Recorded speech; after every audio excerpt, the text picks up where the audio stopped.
వర్యులు నారా చంద్రబాబు నాయుడు గారి కృషితో ఈ సంవత్సర కాలంగా ప్రజలు ఆశించిన విధంగా పరిపాలన ముందుకు తీసుకెళ్లడం, ప్రజలకి అందించినటువంటి సంక్షేమ పథకాలపైన అలాగే వాళ్ళకు ఉన్నటువంటి సమస్యలపైన కూడా ప్రతి కార్యకర్త నాయకుడు ప్రతి ఇంటికి కలవాలి, వాళ్ళని కలుసుకుని వాళ్ళ యొక్క అభిప్రాయాలు తీసుకోవాలని చెప్పి ఇచ్చినటువంటి పిలుపులో భాగంగా ఈరోజు పలాస నియోజకవర్గానికి రావడం జరిగింది.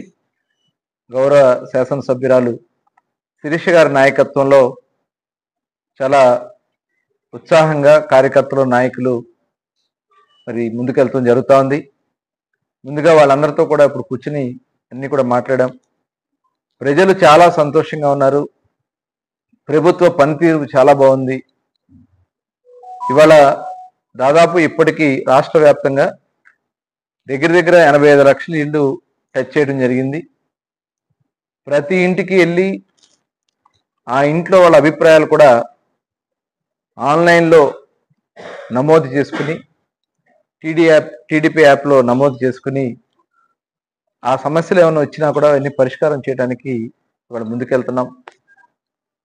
ప్రజలు కూడా ప్రభుత్వం అందిస్తున్నటువంటి సంక్షేమ కార్యక్రమాలు, ఇవాళ పెన్షన్స్ కానీ అదేవిధంగా గ్యాస్ సిలిండర్స్ కానీ, ఇవాళ ముఖ్యంగా తల్లికి వందన కార్యక్రమంలో పిల్లలకి వేసినటువంటి అందరికి ఎంతమంది అయితే చదువుకున్నారో అందరి పిల్లలకు డబ్బులు ఇచ్చే కార్యక్రమం కానీ, అట్లాగే త్వరలోనే అన్నదాత సుఖీబాబు కూడా అందించబోతా ఉన్నాం.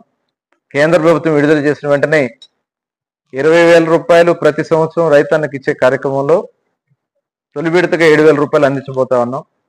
ఉచిత ఆర్టీసీ బస్సు ప్రయాణానికి కూడా ఆగస్టు 15వ తారీఖు శ్రీకారం చుట్టబోతున్నాం. అలాగే ప్రతి ఆటో డ్రైవర్కి కూడా 10,000 రూపాయలు ఇచ్చే కార్యక్రమానికి కూడా శ్రీకారం చుట్టబోతున్నాం.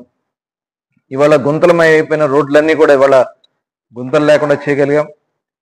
ఎన్ఆర్జీఎస్ ఫండ్స్ కింద దగ్గర 30,000 పనులు ఈరోజు రాష్ట్ర వ్యాప్తంగా పల్లె పండుగ కార్యక్రమం కింద రోడ్లన్నీ కూడా సిమెంట్ రోడ్లుగా మార్చగలుగుతున్నాం. అలాగే దశల వారీగా ఇవాళ ఆ గ్రామాన్ని ఏ రకంగా మనం అభివృద్ధి చేయాలి, డ్రైనేజ్ సమస్యలు, అలాగే జల్ జీవన్ ద్వారా ప్రతి ఇంటికి మంచినీళ్ళు ఇచ్చే కార్యక్రమాలు, ఇవన్నీ కూడా ప్లానింగ్ చేసుకుంటూ ముందుకెళ్తున్నాం. ఒక పక్క సంక్షేమ అభివృద్ధి కార్యక్రమాలతో పాటు ఇవాళ ఇన్వెస్ట్మెంట్స్ కూడా దాదాపు ఇప్పటికీ 10 లక్షల కోట్ల పైన ఇన్వెస్ట్మెంట్స్ ఇవాళ ఆంధ్ర రాష్ట్రానికి వస్తున్నాయి. ఈ రాష్ట్రాన్ని వెళ్ళిపోయినటువంటి కంపెనీలు, చాలా కంపెనీలు ముందుకు వస్తూ ఉన్నాయి. మొన్ననే చూసాం లూలు సంస్థ కానీ, టీసీఎస్ కానీ, ఇవాళ ఏదైతే క్వాంటమ్ కంప్యూటింగ్ సంబంధించినటువంటి